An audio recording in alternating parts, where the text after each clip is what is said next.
శ్రీమాత్రే నమః. ఈ దిక్కులో పడుకుంటే సంతానం కలగదట. ఇండియా అంటేనే సంస్కృతి, సంప్రదాయాలకు నిలువెత్తు నిదర్శనం.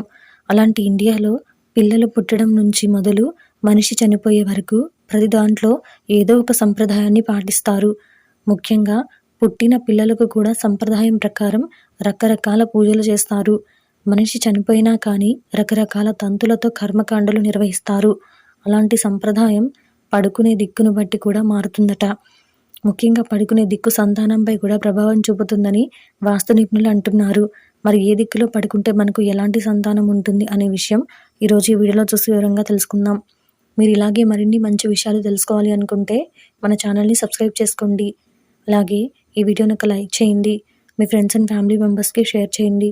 ఇంకా విషయంలోకి వెళ్తే, ముఖ్యంగా సంతానం కోసం ఎదురు చూసే అటువంటి భార్యాభర్తలు ఇంట్లో వాయువ్యం దిక్కున పడుకోవాలని వాస్తుశాస్త్ర నిపుణులు అంటున్నారు.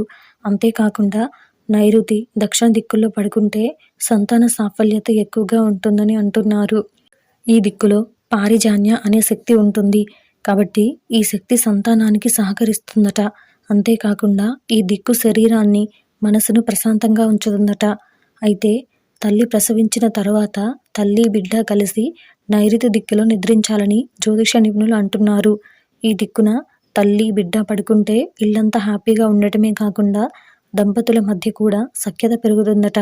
కాబట్టి ఈ దిక్కుల్లోనే మన బెడ్రూమ్ ఉండే ఇంటి నిర్మాణం చేసుకోవాలని వారు తెలియజేస్తున్నారు.